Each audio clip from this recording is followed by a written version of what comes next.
सब है नारायण।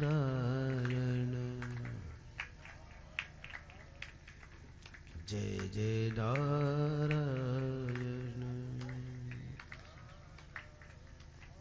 बोलो नारायण भगवान की, आनंद कंद भगवान की, हनुमान जी महाराज की, गीता माता की, गायत्री माता की, गंगा माता की, गौ माता की, भारत माता की। हर हर महादेव।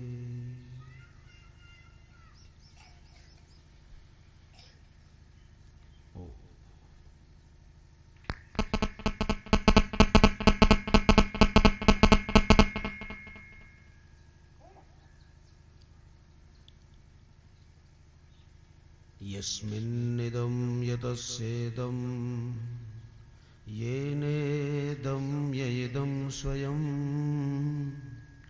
यो वस्मात् परस्माच्च परस्तं प्रपद्ये स्वयं विभुम्।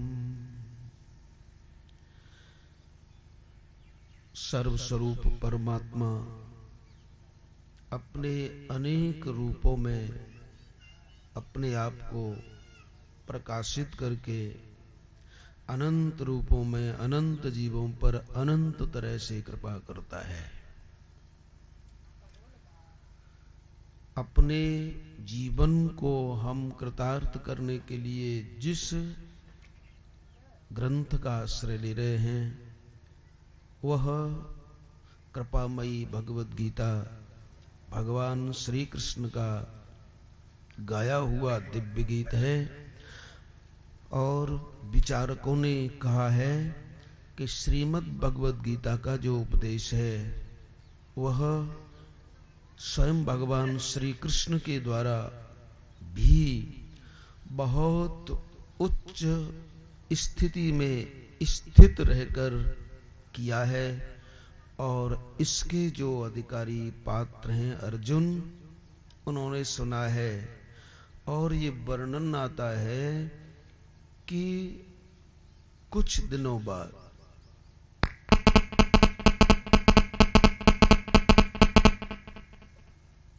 कुछ दिन बीत जाने के बाद अर्जुन जब भगवान श्री कृष्ण से कहते हैं कि प्रभु उस समय कुछ युद्ध का चक्कर था, इसलिए मेरा निवेदन है कि जो ज्ञान आपने पहले कहा था गीता जी के रूप में मुझे पुनः सुनाओ। तो भगवान श्री कृष्ण ने कहा कि अर्जुन उस समय जो मेरी स्थिति थी वह इस समय नहीं है और तुम भी उस स्थिति में नहीं हो। मैंने जो वो समय सुनाया था वो जो दिव्य ज्ञान तुम्हें दिया था, ऐसा नहीं है कि मैं सुना नहीं सकता, किंतु एक स्थिति ऐसी होती है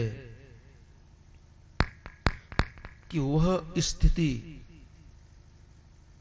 स्थिति न होकर तत्व बन जाती है। उस समय मैं अपने तत्व में स्थित था, गुरुत्व में, और उस समय तुम स्थित थे अपने शिष्यत्व में। याद रखो अर्जुन, मनुष्य ब्रह्मभूत हो जाए यह एक अवस्था है, साधक ब्रह्मनिष्ठ हो जाए यह एक अवस्था है। लेकिन उस समय जो मैंने तुम्हें वो तत्वोपदेश दिया था वो एक अवस्था की बात नहीं थी। मैं गुरु तत्व में स्थित था और तुम शिष्य तत्व में स्थित थे। और वही बात यहां बता रहे हैं इसके आगे चलते हैं। तो कहने का तात्पर्य यह है कि ये मौका जो हम और आपको इस समय मिल रहा है, जब भगवान श्री कृष्ण कहते हैं कि वो विचित्र तत्व था, हम स्थिति से ऊपर उठे हुए थे, वो तत्वमय स्थिति थी। हर समय हर एक स्थिति एक जैसी नहीं रहती, और उस समय हम स्थिति से ऊपर उठे थे। मैं और तुम दोनों अपने तत्व में थे, लेकिन इस समय तू स्थिति में है, और मैं कहूं तो कह सकता हूं कि तू परिस्थिति में है। तो ये जो चर्चा है कि देखो ब्रह्मभूत भी एक स्थिति है, ब्रह्म योगी भी एक स्थिति है, लेकिन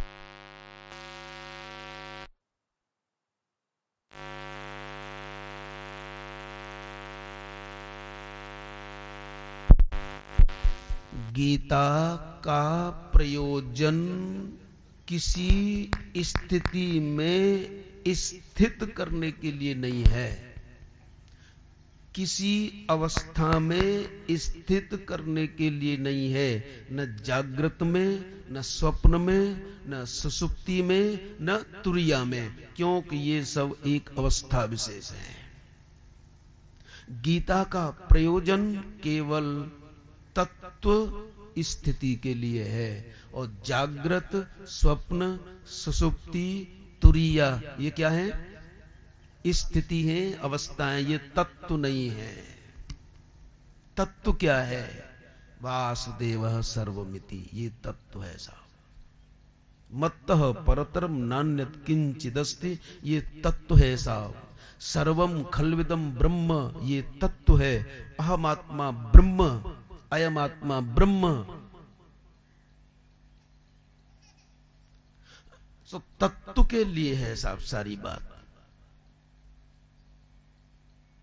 और एक जगह तो ये कहा है कि अयम आत्मा ब्रह्म, ये तत्व नहीं है, ये स्थिति है, क्योंकि तत्व में एक ही चीज होता है।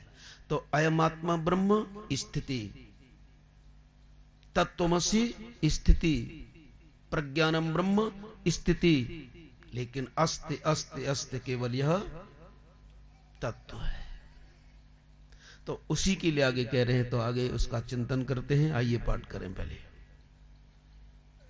बहूनां जन्मनामन्ते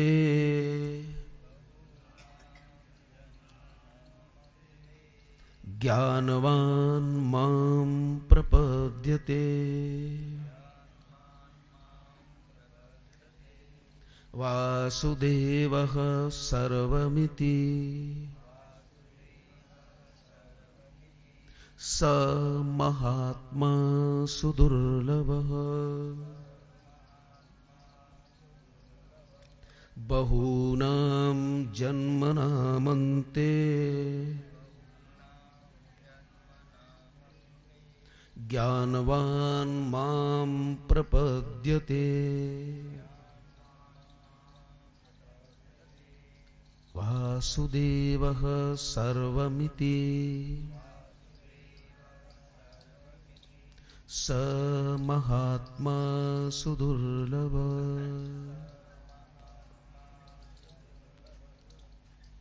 तो बहुत से जन्मों के अंत में साधना करते करते, संस्कार में जीवन व्यतीत करते करते, जब अंतिम जन्म होता है तब वह ज्ञानी होता है, और उसके बाद उसे यह तत्वबोध होता है कि जो कुछ है सब वासुदेव है। इस प्रकार का बोध करने वाला जो है, उसे हम क्या कहें? बोले उसे कहते हैं महात्मा। और ऐसा महात्मा सुदुर्लभ, बहुत दुर्लभ है। पुनरभ्यासाच्च, इस सिद्धांत से भगवान कहते हैं कि ज्ञानवान माम प्रपद्यते। यहां कल से हम और आप माम के बारे में विचार कर रहे हैं कि ये भगवान का माम क्या है। और इसके बारे में पहले बताया कि भगवान गीता जी के प्रारंभ से सबसे पहले अपने इस माम स्वरूप को अकर्ता के रूप में प्रस्तुत करते हैं। तो जो ज्ञानी है सबसे पहले क्या बोध करता है अपने में कि मैं अकर्ता हूं। बोलो सच्चिदानंद भगवान की। जैसे कि कल कहा कि सबसे पहले भगवान ने क्या कहा अपने माम को बताते हुए, चौथा अध्याय कौन सा श्लोक था? 13वां श्लोक। चातुर्वरण्यम मया सृष्टम। चलो इसी बहाने से गीता जी को पलटने का मौका मिल जाएगा तो देखो, नहीं बहुत से सोच रहे होंगे पकड़ करके बैठ जाते हैं वही एक श्लोक। लेकिन श्रीमद् भगवत गीता का एक ही श्लोक, उसमें सारे श्लोक समाये हुए हैं। पूर्व और अपूर्व का, पूर्व का सभी अपने मोबाइल बंद रखे, इसीलिए ये गड़बड़ हो जाती है। किसी का आता है ना, या तो मैसेज आए या कुछ आए, तब ये ऐसा खटखट होता है। तो जैसे भगवान में पहले का और बाद का कोई अंतर नहीं है, न वो पूर्व है न पश्चिम है, तो ऐसे ही वह जहां है वो भरपूर है। जैसे कि गाते हो ना कि पूर्णमदः पूर्णमिदं पूर्णात् पूर्ण मदुच्यते पूर्णस्य पूर्णमादाय पूर्णमेवावशिष्यते। तो जैसे परमात्मा पूर्ण है, उसी प्रकार गीता जी का भगवान के द्वारा कहा हुआ प्रत्येक श्लोक अपने में संपूर्ण श्लोकों की व्याख्या है। और श्रीमद् भगवत गीता में भगवान ने 544 श्लोक कहे हैं। पूरी गीता में कितने हैं? 700, लेकिन भगवान ने जो बोले हैं वो 544 हैं। तो अब पहले भगवान ने बताया कि मेरा देखो मेरे माम का स्वरूप। तो ज्ञानी मेरा भजन करता है, ज्ञानी मेरी शरण लेता है। तो मेरा एक स्वरूप क्या है कि चातुर्वर्ण्यम मया सृष्टम। चौथा अध्याय 13वां श्लोक। चातुर्वर्ण्यम मया सृष्टम गुण कर्म विभागसः तस्य कर्तारमपि माम। आ गया माम शब्द। तस्य कर्तारमपि माम विद्य कर्तारमव्ययम। या विद्य कर्तारमव्यम को तोड़ करके बोलोगे विद्धि अकर्तारमव्ययम। हे अर्जुन, चारों प्रकार के वर्ण आश्रम का निर्माण मेरे द्वारा किया गया है। क्या कमाल का उसमें शब्द है।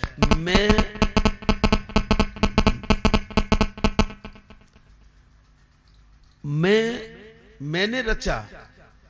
यदि ऐसा होता कि मैंने रचा तो वहां अहम शब्द होता, लेकिन यहां है मया सृष्टम, है ना, मया सृष्टम।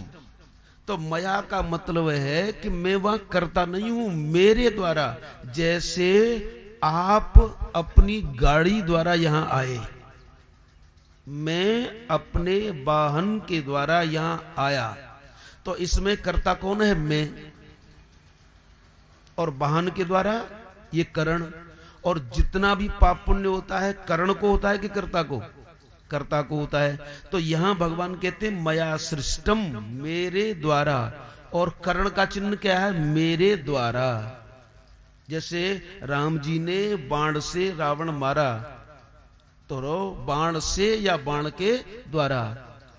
तो ऐसे ही मया सृष्टम, मेरे द्वारा इस जगत की रचना की गई। मूल रूप में मैं इसका कुछ भी नहीं हूं, मेरे द्वारा रची गई।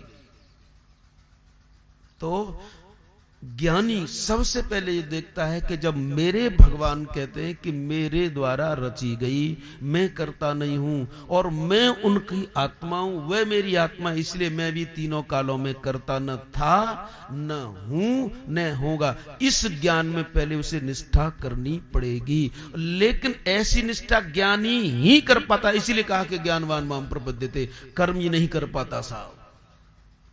उसे तो अपने कर्म पर भरोसा है, ये करूंगा जरूर ये मिलेगा। तो कर्मी को कर्म पर भरोसा है, धर्मात्मा को धर्म पर भरोसा है। विचलित मत हो जाना, करना जरूर चाहिए धर्म, लेकिन धर्म का भरोसा पूरा नहीं है। क्यों? कि धर्म कभी पूरा नहीं हो सकता, वो तो अलग अलग होता है सबका धर्म। तो कर्मी को कर्म का भरोसा है, धर्मात्मा को धर्म का भरोसा है, लेकिन ज्ञानी को और भक्त को, ज्ञानी को परमात्मा के साथ जो एकत्व बोध होता है, तो परमात्मा के स्वरूप चिंतन के अनुसार के, जैसे परमात्मा कहते हैं कि मैं करता नहीं हूं, तो मैं भी करता नहीं हूं। तो सबसे पहले ज्ञानी सोचता है कि मैं अकर्ता हूं। अब जब मैं करता नहीं हूं तो मैं हट गया कि नहीं हट गया? अच्छा, ईमानदारी से आप विचार करो, रात्रि में जो स्वप्न देखते हो, उस स्वप्न के तुम करता हो? जो देख रहे हो वो क्या है? जो स्वप्न में जो कुछ देख रहे हो, सही सही विचार करना, जो देख रहे हो वो तुम्हारे अतिरिक्त कुछ है?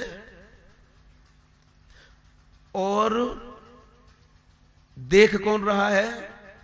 आप देख रहे हैं, लेकिन आपने स्वप्न बनाया नहीं? बनाया ना। तो जैसे आपकी सत्ता के बिना स्वप्न की भी सत्ता नहीं है, आप नहीं है तो स्वप्न हो नहीं सकता। आपने, लेकिन आपकी सत्ता जरूर है, लेकिन क्या आपने स्वप्न बनाया? नहीं बनाया। अपने आप हुआ नहीं? अपने आप ही हुआ ना। अपने आप क्यों हुआ? तुम्हारी सत्ता से। तो तुम्हारी सत्ता से स्वप्न अपने आप हुआ, और स्वप्न में जो कुछ तुम देख रहे हो तुम्हारे अतिरिक्त कुछ नहीं है। देखने वाले तुम भी स्वप्न हो और स्वप्न भी तुम ही है, तुम्हारे अतिरिक्त तो कुछ नहीं है। लेकिन तुम जब सोच रहे हो और सुबह सुबह उठ करके कहते हो क्या करें, बड़ा बुरा सपना देखा। अरे देखा तो देखा, क्या हुआ? अच्छा देखा, क्या हुआ? तो जैसे स्वप्न तुम्हारे बिना हो नहीं सकता, किंतु तुम स्वप्न के कर्ता नहीं हो, ऐसे ही ये 1 घंटे सपना देखा, 2 घंटे सपना देखा तो जाग गए कि वो सपना था, है? लेकिन जाग जाओगे और अधिक जाग जाओगे, तब तुम्हें मालूम पड़ेगा कि ये भी सब सपना है। वो छोटा सपना था, 1 घंटे का, 2 घंटे का, 4 घंटे का, जैसा भी, लेकिन जाग गए तो उसे क्या बोलोगे? वो सपना था। और स्वप्न को स्वप्न ऐसे ही तो बोलते हैं, स्वप्न यानी अपनापन। बोलो उसमें कोई शेर तुम्हें खाने के लिए आया तो शेर तुमसे अलग था क्या? स्वप्न का मन, स्वप्न का तात्पर्य अपनापन, तुम्हारे अतिरिक्त कुछ नहीं था। मारने वाला भी तुम थे और डरने वाले भी तुम ही थे, और वो तुम्हारी ही सत्ता कि स्वप्न तुम्हें अब दिखाई दिया। तो वहां करता तुम थे कि नहीं थे? नहीं थे। लेकिन तुम न होते तो वो होता। तो आप वास्तव में करता हो, क्या करता हो? वास्तव में हो कि ना। लेकिन इसमें निष्ठा करनी पड़ेगी साहब। ज्ञान की दृष्टि से इसे बोलते हैं निष्ठा, और भक्त की दृष्टि से इसे बोलते हैं समर्पण। केवल शब्द बदले हैं और कुछ नहीं है। इसलिए हमें लड़ना नहीं चाहिए। ज्ञान की दृष्टि से तो निष्ठा है, और भक्ति की दृष्टि से केवल समर्पण है। क्योंकि ज्ञानी की यह निष्ठा हो गई कि जिस प्रकार परमात्मा अकर्ता है, चातुर्वर्ण्यम सब कुछ बनाने के बाद भी, तो मैं भी इतना सब कुछ परिवार का पालन करते हुए, आते हुए, जाते हुए, खाते हुए भी मैं भी क्या हूं? क्योंकि वो तो 1-2 घंटे का स्वप्न था। लेकिन योग वासिष्ठ में भगवान वशिष्ठ भगवान राम को कहते हैं कि वो छोटा स्वप्न था, लेकिन ये दिखाई देने वाला जगत जिसे मूर्ख सत्य मानता है वह बड़ा सपना है। तो वो भी सपना और ये भी सपना। और आपने पढ़ा होगा कि जनक जी ने तो कह रखा था कि ये बताए मुझे कोई ये सत्य कि वो सत्य। सपना देखा था ना, तो अष्टावक्र जैसा कोई ज्ञानी आता है, ओ पागल वो भी असत्य और तू भी असत्य, यानी वो भी मिथ्या और ये भी। लेकिन सत्य कौन है? जो सत्य है वही तत्व है। तो सबसे पहले ज्ञानी को क्या बोध होता है कि मैं अकर्ता हूं। और ये बात भगवान ने पहले बताई 4थे अध्याय के 13वें श्लोक में। यानी इतनी बड़ी सृष्टि करने के बाद भी जब मेरे प्रभु वो करता है और मैं उनकी आत्मा हूं, वो मेरे से अलग नहीं है, तो मैं भी कितना भी बड़ा काम करूं लेकिन अकर्ता हूं। लेकिन इतना ध्यान रखना पड़ेगा कि जो भी कर्म होता है हम करें। ऐसा नहीं है कि शराब पिए मैं अकर्ता हूं, दुर्गुणों का आश्रय ले मैं अकर्ता हूं। है? कर्म समझना पड़ेगा। कार्य मित्येव यत् कर्म, शास्त्र जिसके लिए हमें प्रेरणा देता है वह कर्म है, और उसके विपरीत दुराचार विकर्म है।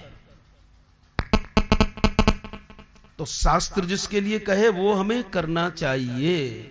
कार्य मित्येव यत् कर्म 18वां अध्याय लास्ट में कहते हैं, शायद 5, 6, 7, 8 इसी में से कोई श्लोक है। कार्य मित्येव यत् कर्म। चलो मैं भी देखना थोड़ा 18वें अध्याय का कौन सा है।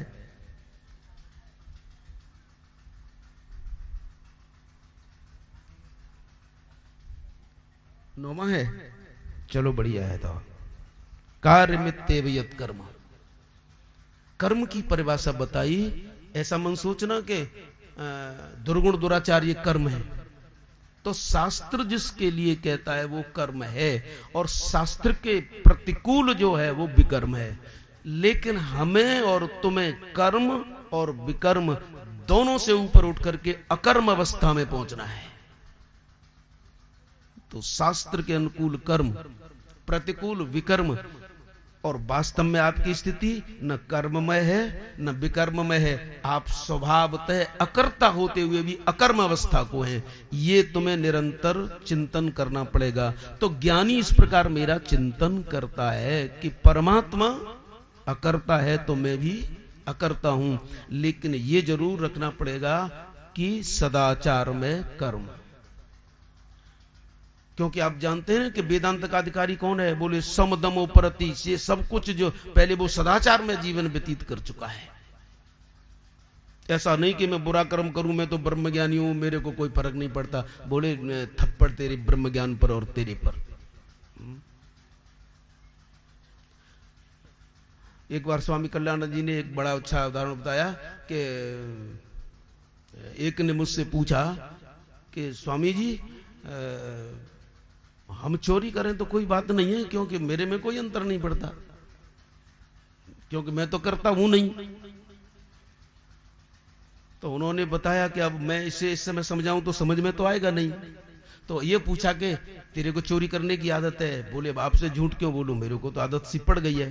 तो बोले चल ठीक कर। पकड़ा गया साहब एक दिन।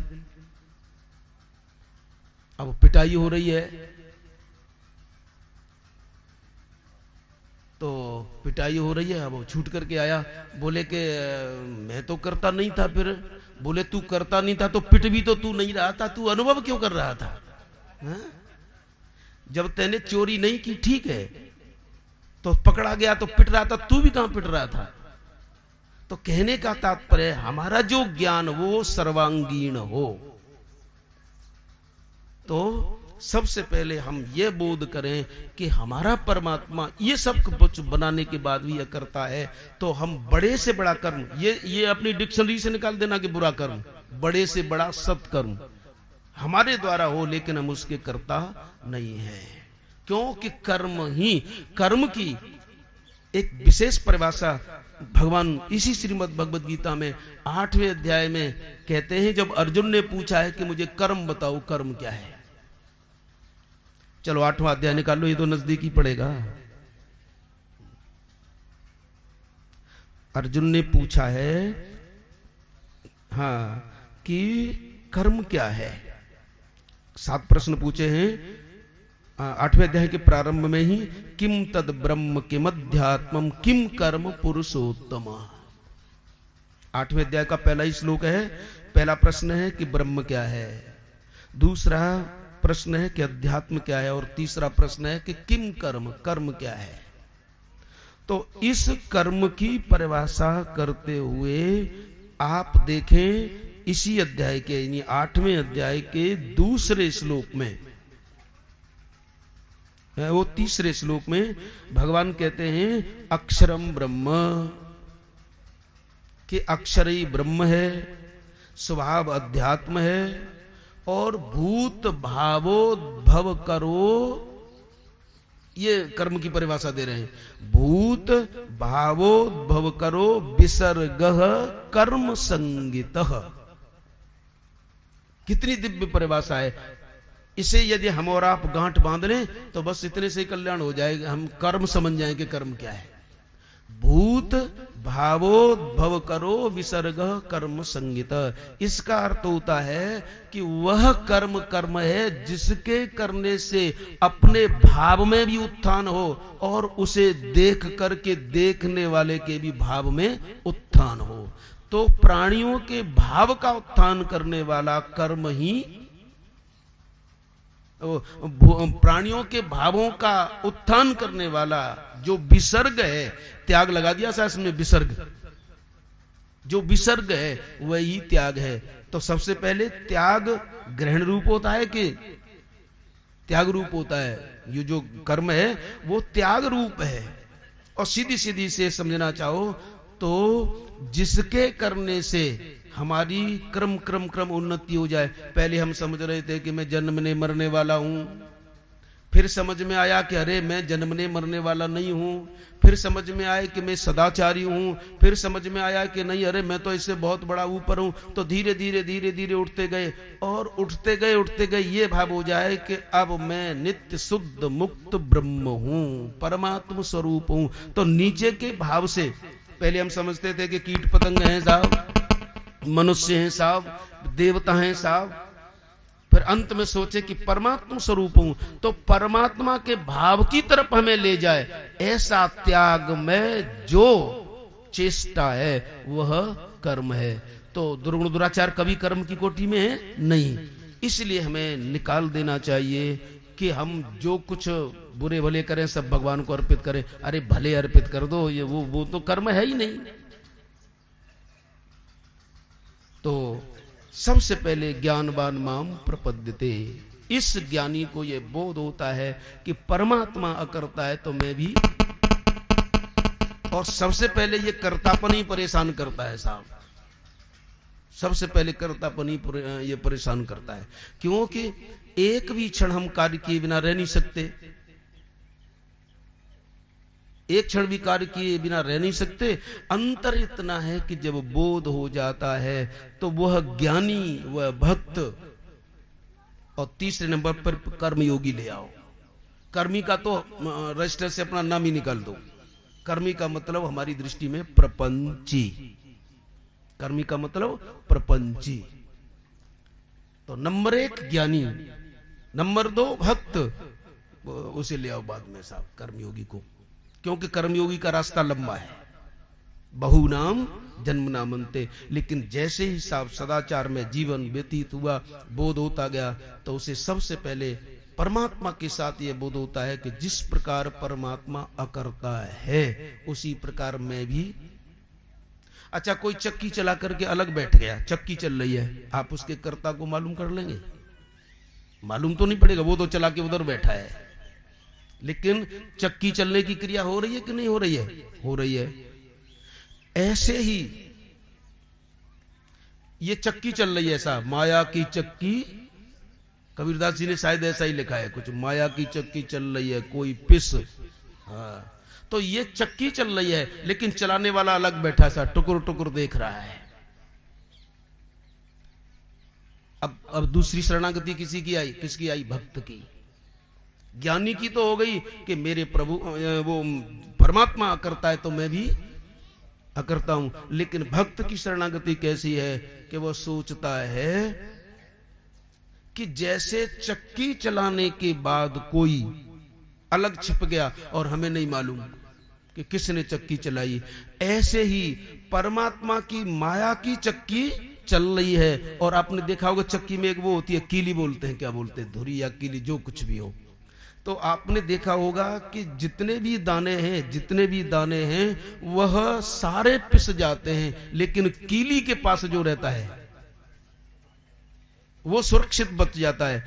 तो भक्त की शरणागति क्या है कि भक्त सोचता है कि जैसे चक्की चलाने वाला छिप गया, वो दिखाई नहीं दे रहा, वैसे ही अब मैं क्या करूं, मेरे अपने किए तो इतनी सामर्थ्य है नहीं कि मैं कर्तापन से छुट्टी ले लूं। लेकिन जब वो चक्की चलती है तो चक्की चलते देखता है, अरे दाने सारे के सारे पिसते जा रहे हैं। जब खोल के देखा ना तो दाने सारे के सारे पिसते जा रहे हैं, लेकिन ये कीली के पास वाले दाने कैसे बच गए? कीली के पास वाले दाने कैसे बच गए? तो वह सोचता है कि चलो वो कीली के पास लगे रहो। और कीली माने सबकी धुरी परमात्मा। बोले परमात्मा के पास बने रहोगे तो चक्की चलती भी रहेगी, तुम घूमते रहोगे। वो दाना घूमता है सब अंदर, दाना अंदर घूमता है, ऐसे ही भक्त भी अंदर अंदर घूमता है, सारी क्रिया होती है, लेकिन वो कीली के पास घूमता है, भगवान के चरणों के पास बैठ जाता है कि मेरे में सामर्थ्य नहीं। ज्ञानी का इतना सामर्थ्य कि वो अपने को करता समझे, लेकिन हम तो कीली के पास हैं साहब, तो फिर वो पिसेगा। अरे सीधी सी बात है, जो करेगा वो भरेगा। तो ज्ञानी तो बोध हो जाने के बाद अपने को करता समझता है, और भक्त भगवान के चरणों के पास बैठ करके बिल्कुल निश्चिंत हो जाए। तो न तो वो करता भोगता है, न ये करता भोगता है। तो तस्य कर्तारम माम विद्य कर्तारम अव्ययम। तो सबसे पहले हम समझें कि परमात्मा अकर्ता है। ऐसे ही, लेकिन ये साहब बहुनाम जन्म नाम मनते हैं, एक जन्म की साधना से ऐसा नहीं होता। इसलिए बार बार हमें करना पड़ेगा, बार बार हमें करना पड़ेगा। तो चौथे अध्याय में बताया। इसके बाद कल थोड़ा कहा था कि 5वें अध्याय के 29वें श्लोक में कहा है, क्योंकि अभी माम का चिंतन करना है कि भगवान का माम कितना समग्र है। तो 5वें अध्याय के 29वें श्लोक में कहा है कि भोक्तारम यज्ञ तपसाम सर्वलोक महेश्वरम सुहृदः सर्वभूतानां ज्ञात्वा माम शांति मृच्छते। तो पहले में तो भगवान ने बताया कि मुझे अकर्ता समझो तो तुम भी अकर्ता हो जाओ। और यहां क्या कह रहे हैं कि भोक्तारम यज्ञ तपसाम, यहां कर्ता का नाम ही नहीं लिया। भोक्तारम यज्ञ तपसाम सर्वलोक महेश्वरम सुहृदः सर्वभूतानां ज्ञात्वा माम शांति मृच्छते। कि जितने भी यज्ञ, अब ध्यान देना, यहां भी दुराचार की कोई चर्चा नहीं है। यज्ञ तो शास्त्र संगत, तपस्या तो शास्त्र संगत। तो भोक्तारम यज्ञ तपसाम, जितने भी यज्ञ हैं उनका, जितनी भी तपस्या है उनकी, उन सब का भोक्ता मैं हूं। अब जब भोक्ता स्वयं भगवान अपने को बता रहे हैं, तो ज्ञानी विचार करता है कि जब भगवान अपने को भोक्ता बना रहे, ज्ञानवान माम प्रपद्यते, कि जब भगवान अपने को भोक्ता बता रहे हैं, तो पहले जो उसने निष्ठा की थी कि भगवान अकर्ता है तो मैं भी अकर्ता हूं, तो अब ज्ञानी ये निश्चय करता है कि भगवान कह रहे हैं मैं भोक्ता हूं।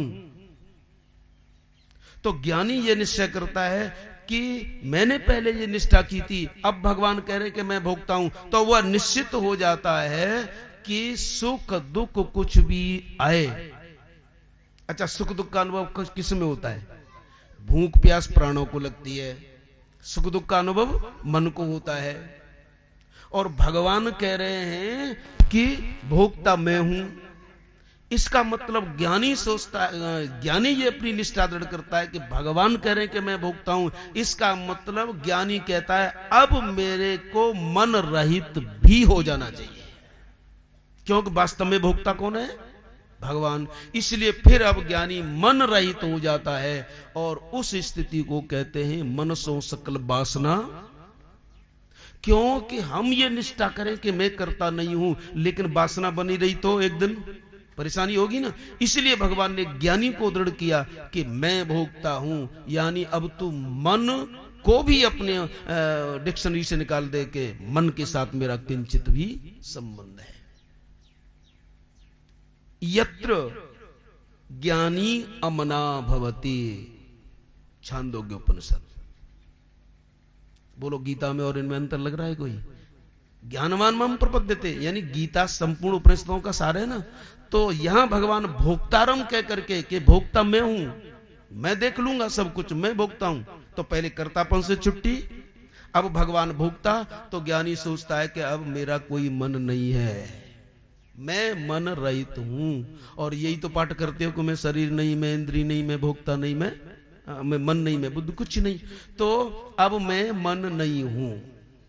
तो ये किसका चिंतन हुआ? ज्ञानी का। ज्ञानवान माम प्रपद्यते। अब भक्त का चिंतन क्या होगा?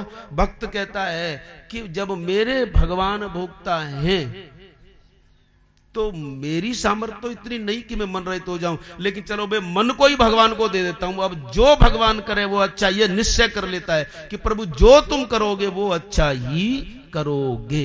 ये फिर उसकी दूसरी साधना है। आपने सुना होगा कि नरसिंह जी का 16 साल का बेटा उससे मर गया जब रात में कीर्तन हो रहा था। और नरसिंह से किसी ने कहा कि तुम्हें मालूम है 16 साल का बेटा मरा पड़ा है? बोले बड़ा भला हुआ छूटा जंजाल, अब ससों को बजाएंगे मदन गोपाल। तो ये स्थिति कैसे आई? हे मेरे ठाकुर, तेरे मन की हो, मैं अपने मन की कुछ नहीं चाहता। तो दूसरी स्थिति है मन रहित हो जाना। नंबर 1 कर्तापन रहित हो जाना, और दूसरा मन रहित हो जाना। तो ये भगवान ने कहा कि भोक्तारम यज्ञ तपसाम। इस प्रकार जानकर के ज्ञानी मेरी शरण होता है कि अब मेरे में मन नहीं है, और यदि मैं मन से कोई वासना करता हूं, इसका मतलब अभी मेरे साधना में कमी है। मन सो सकल वासना भागी। तो भोक्तारम यज्ञ तपसाम सर्वलोक महेश्वरम, ज्ञानी मन रहित हूं मैं, ऐसा दृढ़ चिंतन सतत करता है और भक्त अपने मन को भगवान में लगा देता है। हम भक्त और ज्ञानियों में झगड़ा किस बात का है? बात का झगड़ा ही है कि ज्ञानी तो अपनी बुद्धि को भगवत चिंतन में लगाना चाहता है, लेकिन मन नहीं लगाना चाहता। कमी ये है साहब कि ज्ञानी तो अपनी बुद्धि का प्रयोग भगवान के लिए करता है, बहुत सूक्ष्म बुद्धि का प्रयोग करता है, लेकिन मन नहीं देना चाहता, ध्यान नहीं करना है। अरे उसके सगुण साकार का ध्यान मत कर, सगुण निराकार का ध्यान, निर्गुण निराकार का तो चिंतन कर सकता है। ज्ञानी का ध्यान क्या है? यत्र यत्र मनो याति तत्र तत्र समाधि। अरे बस मन को समाधि लगा दो, सब ज्ञानी का ध्यान है। तो ज्ञानी बुद्धि का उपयोग तो करना चाहता, लेकिन मन, और भक्त मन तो लगाना चाहता है लेकिन बुद्धि से नहीं सोचना चाहता। अरे क्या करेंगे, ठीक है इतना ही। लेकिन भगवान क्या कहते हैं 12वां अध्याय 8वां श्लोक कि मय्येव मनाधत्स्व, मेरे में ही मन लगा और मेरे में ही बुद्धि लगा, तब तू ज्ञानी और भक्त पूरा हो जाएगा। ज्ञानी भी पूरा हो जाएगा और भक्त भी पूरा हो जाएगा। इसलिए क्रम क्रम से भगवान समझा रहे हैं, और मुझे तो लगता है कि शायद ये क्रम क्रम से समझा रहे हैं, इसलिए कह रहे हैं कि सुहृदम सर्वभूतानाम, मैं संपूर्ण प्राणियों का सुहृद हूं। सुहृद उसे कहते हैं जो बिना किसी स्वार्थ के हमारा उपकार करता है। और वास्तव में सुहृद सिवाय परमात्मा को छोड़कर के कोई हो सकता है? दुनिया के निकटस्थ संबंधी कुछ न कुछ जरूर स्वार्थ लेकर के आपस में जुड़े हैं, लेकिन भगवान कहते हैं कि मुझे तुमसे कोई लेना देना नहीं है। नमे पार्थास्ति कर्तव्यम त्रिशलोकेषु। तो कहने का मतलब कह रहे हैं सुहृद, जो हमारा उपकार बिना स्वार्थ के करे। तो इस प्रकार जो जान लेता है, तो मुझे सुहृद जान लेता है, मन रहित जान लेता है, भोक्ता जान लेता है। तो इस प्रकार ज्ञानवान माम प्रपद्यते, ज्ञानी मेरा भजन करता है। तो कहने का तात्पर्य यह है कि भगवान का जो माम शब्द है वो सीमित नहीं है। 10-11 बार माम शब्द के बारे में श्रीमद् भगवद गीता में भगवान ने बताया है। और जब जिस अध्याय का आप विचार कर रहे हो अब उसी को ले लो। 6वें में माम की उन्होंने कोई व्याख्या नहीं की है। प्रश्न होता है कि क्यों नहीं है? इसलिए नहीं किया क्योंकि 6वें अध्याय को आत्म संयम योग कहा है, उसमें ध्यान की चर्चा है। और ध्यान में क्या है? ये योग क्या है? योग है चित्त की वृत्ति का निरोध। अब चित्त की वृत्ति का निरोध तो मन बुद्धि चित्त अंतःकरण ये सबका निरोध हुआ, तो अब वर्णन किसका करना है? वहां तो बुद्धि ही निरुद्ध है। इसलिए बड़ी समझ बूझ करके जब भगवान से पूछा कि आपने उसमें क्यों नहीं किया, तो बोले इसलिए नहीं किया। लेकिन 7वें में कहा, 7वें में इस माम का स्वरूप बताया कि समग्रम माम, पहला ही श्लोक, समग्रम माम यथा ज्ञास्यसि, कि मैं समग्र हूं। तो इस समग्र भगवान के माम का जो रूप है समग्र, वो इसलिए समग्र है क्योंकि समग्र में 3 चीजें आती हैं, निर्गुण निराकार, दूसरा आता है सगुण निराकार, और तीसरा आता है सगुण साकार। यही समग्र रूप होता है। और इसे यदि एक एक अक्षर खोल करके समझना चाहो तो समग्र, एक एक अक्षर को लेकर के यदि समझना चाहो, यानी अध्यात्म की दृष्टि से तो निर्गुण निराकार, सगुण निराकार और सगुण साकार, और एक एक अक्षर लेकर के समझना चाहो तो समग्र। समग्र एक एक अक्षर को लेकर के जब हमारे शास्त्रों ने बताया है, व्याकरण वालों ने बताया है संस्कृत के, तो कहते हैं सम्यक रूप से जो आगे था, सम्यक रूपेण अग्रे वर्तत इति समग्र, जो सम्यक रीति से सबसे पहले था। और यह नियम है कि समग्र रूप से जो सबसे पहले रहेगा वही सबसे अंत में उसी की सत्ता होगी।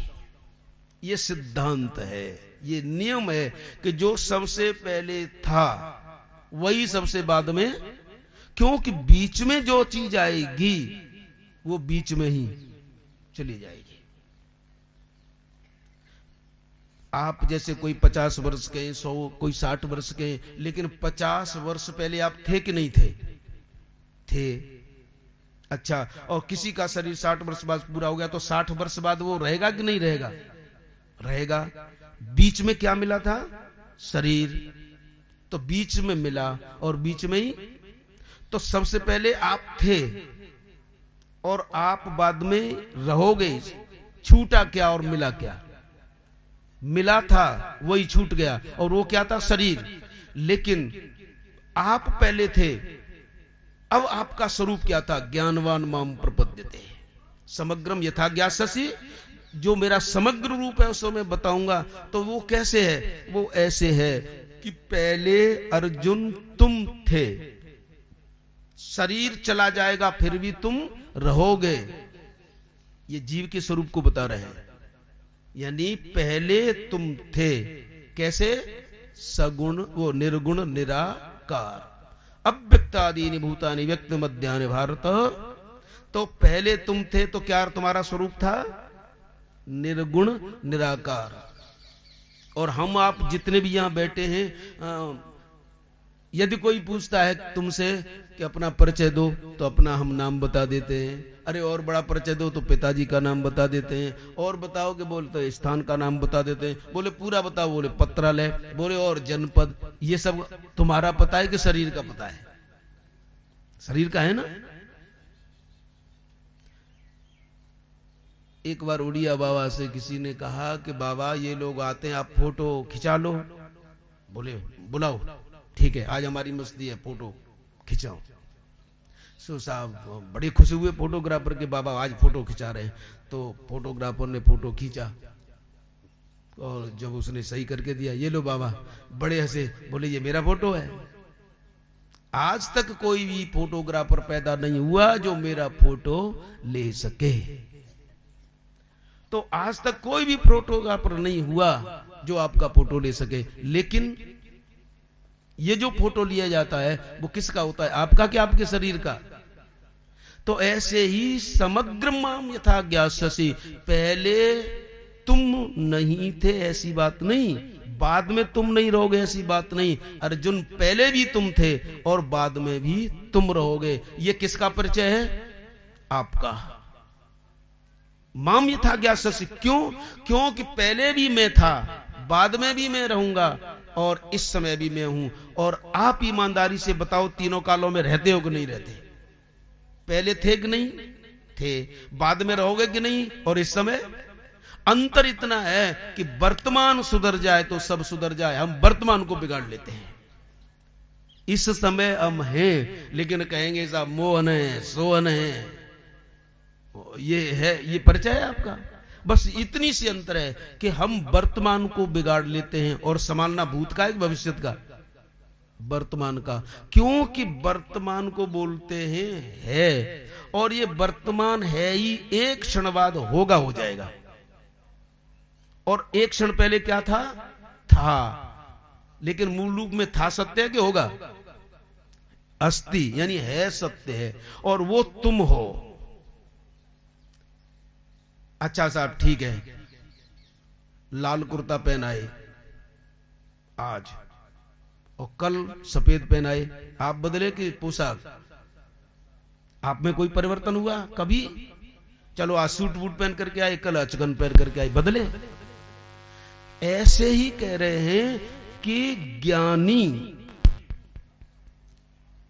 यह चिंतन करता है कि जिस प्रकार परमात्मा पहले था, अब भी है और बाद में भी, ऐसे ही हे अर्जुन, जो तुम्हें परेशानी हो रही है कि मैं इन्हें मारूंगा, ये मेरे चाचा, मेरे गुरुजी, मेरे ताऊ, अरे पागल, इनके शरीरों को मारेगा। और सबसे बड़ी समस्या है कि ये मेरे द्वारा पहले मरे पड़े, इन मरे हुओं को मारेगा और बन रहा है कि मैं बहादुर।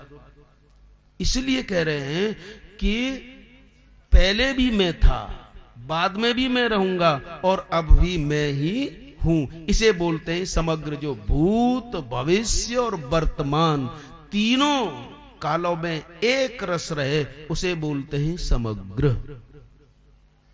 और जो सगुण, निर्गुण, निराकार और साकार सब हो, उसे बोलते हैं समग्र। तो भगवान क्या कह रहे हैं कि मैं समग्र हूं, यानी सगुण साकार भी हूं, सगुण निराकार भी हूं, और जो रह गया सो हूं। अच्छा छोड़ो साहब, चलो उन्हें तो बाद में देखेंगे। ये आकाश आपको दिखाई दे रहा है, ये आप क्या, आपने क्या इसका निर्णय किया? ये क्या, कैसा है? ये जो आकाश है ये तो बहुत छोटा तत्व है ना, और कितनी प्रक्रिया के बाद इसका नंबर लगा पट्टे का बनने का, और इतना बड़ा बना दिया हमने। यानी भगवान में हुआ संकल्प, महत तत्व पैदा हुआ, उसके बाद अहम तत्व पैदा हुआ, उससे कहीं जाकर के तब इसका कहीं नंबर आया, बहुत देरों बाद, और वो भी स्थूल रूप में। तो इस स्थूल को देखो, अपनी बात तो बाद में करना, पहले से आकाश को ही ले लो। आकाश को आप क्या मानते हैं? इसका कोई आकार है? मेरी समझ में तो शायद नहीं है। तो इस आकाश का कोई आकार नहीं है, तो क्या बोलोगे इसे? निराकार। किंतु ये जो तुम हम सब शब्द बोलते हैं, ये क्या है? ये किसका गुण है? आकाश का। तो आकाश का गुण हो गया तो सगुण हो गया। तो आकाश का शब्द गुण है तो हो गया सगुण, और इसका आकार कोई नहीं है तो हो गया। और ये कितना कमजोर है साहब। यानी भगवान, भगवान का संकल्प, उनका महत्त्व, महत्त्व के बाद अहम तत्व, अहम तत्व के तामस रूप से ये बना है। तो जब इस स्थूल भूत में इतनी ताकत है कि वह सगुण निराकार हो सकता है, तो परमात्मा इतना ढीला डाला है कि इनके बाप के बाप का बाप है। इसलिए कहते हैं समग्र माम, मैं निर्गुण निराकार भी हूं, सगुण निराकार भी हूं और सगुण साकार भी हूं। देखो निर्गुण निराकार तक कोई झगड़ा नहीं रहता, सब मान लेते हैं कि हाँ परमात्मा निर्गुण निराकार। और की तो बात क्या, हमारे आर्य समाजी तो केवल निर्गुण निराकार ही मानते, वो तो हो ही नहीं सकता सगुण साकार, और जो हो जाता है उससे तो कोई पूछता नहीं साहब। तो निर्गुण निराकार में कोई झगड़ा नहीं, आराम से लोग मान लेते हैं हाँ ठीक है परमात्मा हरि व्यापक सर्वत्र समाना निर्गुण निराकार। सगुण निराकार को भी मान लेते हैं साहब, योगियों के हृदय में रहता है, योगियों ने देखा है। लेकिन झंझट पड़ता है इस सगुण साकार का, जब वह रामकृष्ण बन करके आता है, बोले दशरथ का बेटा था और वो तो नाचने गाने वाला था, वो कृष्ण तो ये कोई परमात्मा था। झगड़ा तो यहां होता है। निर्गुण रूप सुलभते सगुण जान नहीं, ये भी नहीं कहा कि सगुण जान कोई कोई, सगुण जान नहीं। त्यागी जी ऐसे ही है, ऐसा तो नहीं कोई कोई लिखा हो, सगुण जान नहीं कोई। बिल्कुल कलम तोड़ दी कि सगुण को कोई जान नहीं सकता। चलो साहब तुलसीदास जी ने लिख दिया, लेकिन यहां भी गीता में भी भगवान कहते हैं कि न मे विदुः सुरगणा प्रभवम न महर्षय अहमादिर्य देवाणाम महर्षि नाम च सर्वसः। जैसे तुलसी ने अपनी भाषा में लिखा, वैसे ही भगवान स्वयं कहते हैं न मे विदुः सुरगणा, देवता मुझे जान नहीं सकते।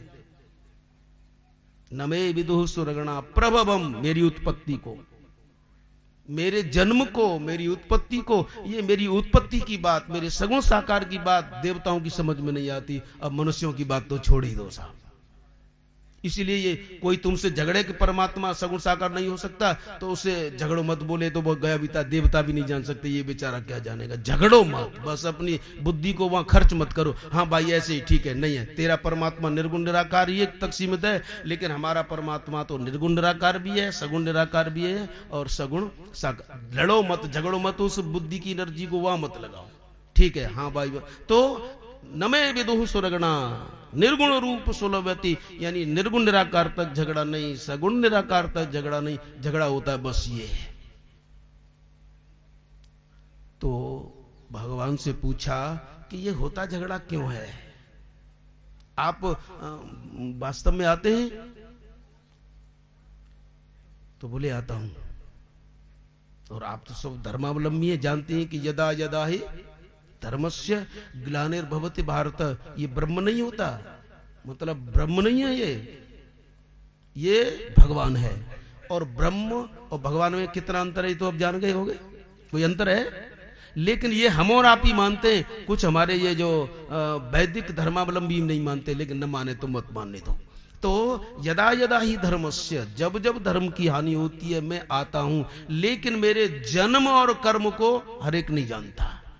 जन्म कर्म च में दिव्यम। तो भगवान, परमात्मा और ब्रह्म, इनमें तीनों में केवल एक, मतलब एक अणु के भी अनंत गुने भाग किए जाएं उतना भी अंतर नहीं है। क्यों? क्योंकि फिर इसीलिए कह रहे हैं कि वासुदेव सर्वम, वासुदेव ही सब कुछ है। तो एक जब आकाश, सब आकाश जो है सगुण निराकार हो सकता है, तो आप आकाश से छोटे हो कि बड़े, है ना? और मान क्या रखा है? और देखने के लिए आप आकाश में स्थित हो, आकाश आपको जगह नहीं देता तो नहीं बैठते, लेकिन आपकी सत्ता नहीं तो आकाश नहीं होता। आप कहोगे हमारी सत्ता क्या? क्यों? बोले हमारी सत्ता परमात्मा की सत्ता है, परमात्मा की सत्ता से सबकी सत्ता है, इसलिए मेरी सत्ता से सबकी सत्ता है। बोलो आकाश होने में आप प्रमाण है कि आपके प्रमाण होने में आकाश प्रमाण है? आप आकाश को सिद्ध करते हैं कि आकाश आपको सिद्ध करता है? आप सिद्ध करते हैं ना। और परमात्मा की सत्ता से आकाश सिद्ध है कि आकाश परमात्मा को सिद्ध करेगा? परमात्मा सिद्ध करेगा। तो परमात्मा की सत्ता से आकाश सिद्ध है, आपकी सत्ता से आकाश सिद्ध है, तो आप में और परमात्मा में कितना अंतर है? बिल्कुल नहीं है। लेकिन जिसे संकीर्ण दृष्टि से कोई ब्रह्म कहता है, वो अब आपकी दृष्टि से समझ में आया कि नहीं कि वो जो ब्रह्म है नीचे उतर कर योगियों के हृदय में आता है तो परमात्मा बनता है कि नहीं बनता? बनता है। तो वो नीचे उतर के आया, ये अवतार है साहब। ब्रह्म से नीचे उतर के आया तो परमात्मा बना, और नीचे उतर के आया तो भगवान बना। और हमारे यहां अवतारवाद है कि नहीं है?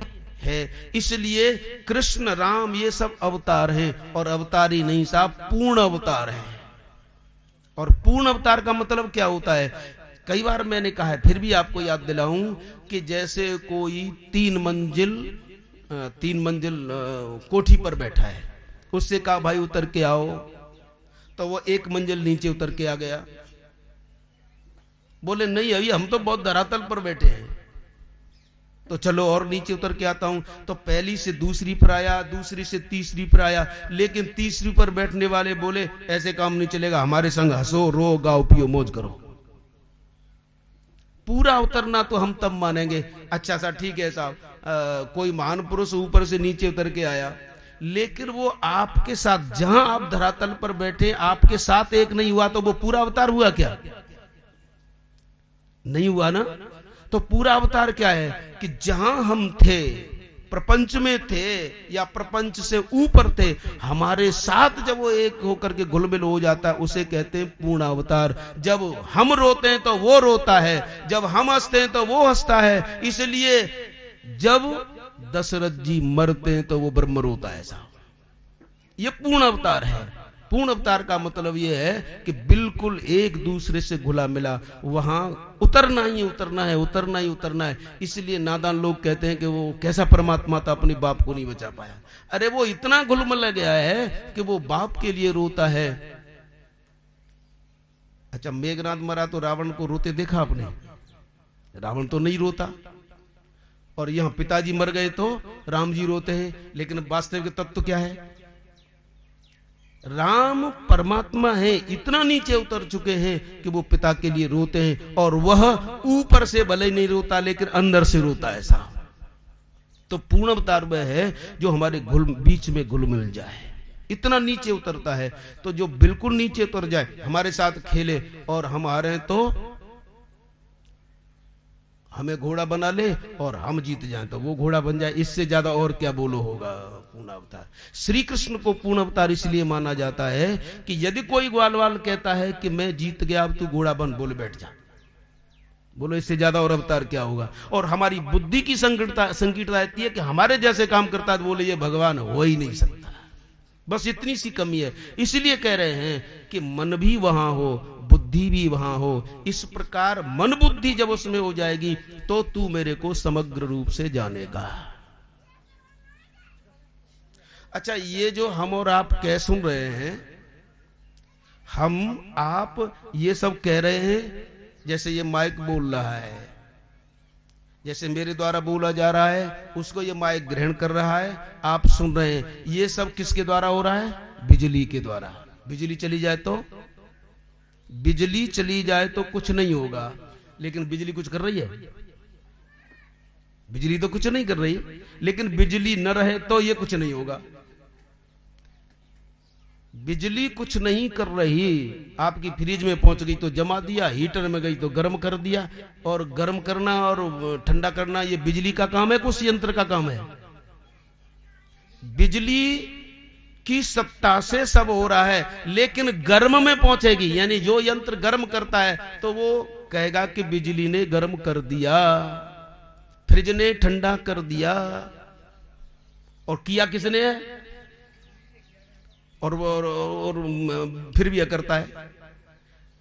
ऐसे ही ये तुम्हारा शरीर है, ये यंत्र है, इसे फ्रिज कहो, हीटर कहो, जो करो, हो रहा है ये, लेकिन तुम्हारी सत्ता से हो रहा है। और जैसे बिजली की सत्ता से हो रहा है, बिजली सब कुछ करते हुए करता है, केवल यंत्र ही उसमें करता है, लेकिन अकेले यंत्र भी नहीं है। मया दक्षिण, बिजली की सत्ता से जैसे अलग अलग तरह के यंत्र अपने धर्म के अनुसार वैसे वैसे कर्म करते हैं, वैसे ही परमात्मा की सत्ता से, परमात्मा संपूर्ण प्राणियों के हृदय में बैठा है, तो वो जैसे उनके कर्म संस्कार हैं वैसे के वैसे सब घूम रहे हैं। बोलो परमात्मा घुमा रहा है कि उनका कर्म घुमा रहा है? लेकिन यदि परमात्मा नहीं होता तो कर्म घूमता है?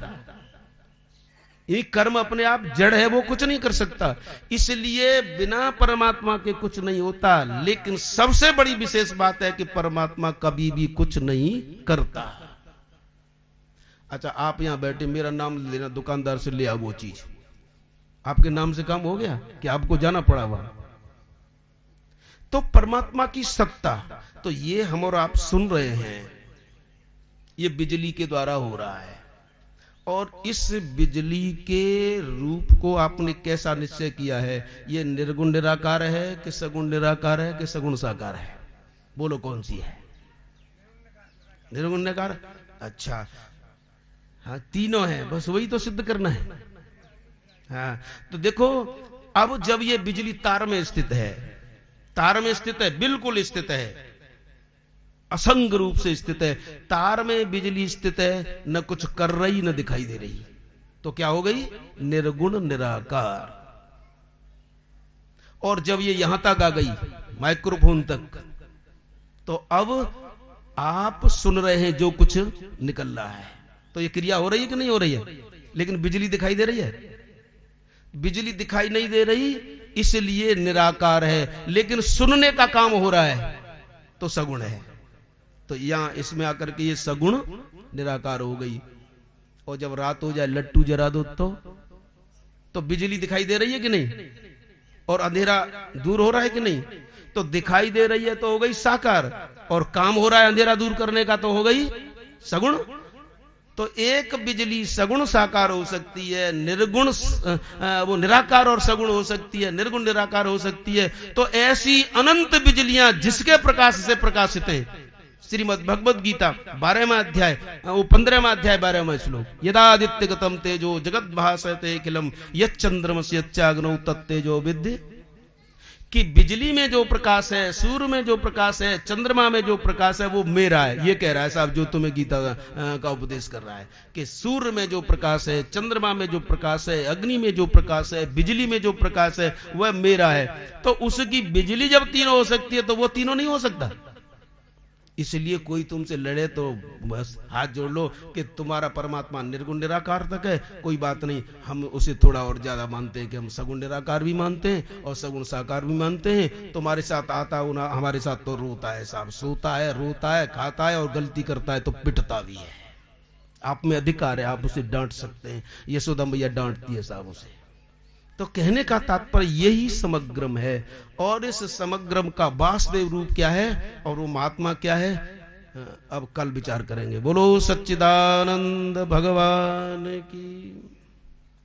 ये प्रधान जी, ये श्लोक ऐसा हो गया, मैं सोच तो ऐसा रहा था कि अब चौकड़ा में शेष श्लोकों को पूरा कर दिया जाएगा, कि 7 अध्याय, चलो एक अध्याय पूरा हो जाए तो एक किताब फिर पूरी बन जाएगी। लेकिन अब तो होता वही है जो राम रच रखा। चलो, लेकिन अब आप सब लोग आ गए तो मेरे में भी आविश आ गया कि चलो विस्तार से वर्णन करूं, नहीं तो मैं आने से पहले सोचता हूं बोलूंगा क्या, लेकिन ये तो यहां करके आप बुलवा लेते हैं। करता न मैं हूं न करता आप, आपकी उपस्थिति हो जाती है, आपके भाव निकलते हैं, तो वो भाव यहां टकराते हैं और बस उधर निकल जाते हैं। वास्तव में न आप श्रोता हैं न ऊपर वाला वक्ता है। ये तो उसकी सत्ता से है, उसको धन्यवाद दो। वैसे लगता तो ऐसा होगा, अरे भले ही आपकी समझ में, जो नए नए आए हैं 1-2 बार उनकी समझ में नहीं आए, लेकिन इतना जरूर है। एक बार स्वामी कल्याणानंद जी कह रहे थे कि हम उस मेरठ जिले में पहुंचे तो शाम को वो आकर के बोलता है, एक भक्त आकर के, कि गुरुजी कल बहुत बड़ा जोर का प्रवचन हुआ। बोले कैसे? बोले हम दिन में कई संत थे प्रवचन करे, तो रात को बोले कि बहुत बड़ा प्रवचन हुआ और सब संतों ने बड़ा प्रवचन किया। तो स्वामी जी बोले कि कैसा हुआ? कि सबने वेद बूंका है। तो बोले क्या? बोले समझ में कुछ नहीं आया, लेकिन अच्छा बहुत लगा। तो हम केवल बैठना सीखें, धीरे धीरे धीरे धीरे वो भी आ जाएगा। रसरी आवत जात पे सिल पे होत निशान। इसलिए आज समझ में नहीं आया, कल आएगा, कल नहीं परसों। अरे बहु नाम जन्मते, हमारे यहाँ तो पुनर्जन्म होता है, कोई हम ऐसे थोड़े जो हमारा पुनर्जन्म न होता हो। और भगवान की ये लीला है, आज नहीं कल, कल नहीं न परसों। क्योंकि कुछ ऐसे स्तर के होते हैं कि कहानी जैसी अच्छी लगती है, कुछ ऐसे अक्षर होते हैं जो जिन्हें थोड़ा सीधी सी बात है, किसी को मठा अच्छा लगता है, किसी को दूध अच्छा लगता है, किसी को घी अच्छा लगता है। तो कहने का तात्पर्य है प्रयास हो रहा है, भगवान की बड़ी कृपा है, ये बहुत बड़ा प्रयास है, ये बहुत बड़ा पुरुषार्थ है जो हम और आप इस प्रकार ये श्रवण कर रहे हैं। बोलो सच्चिदानंद भगवान की। श्रीमन नारायण नारायण नारायण।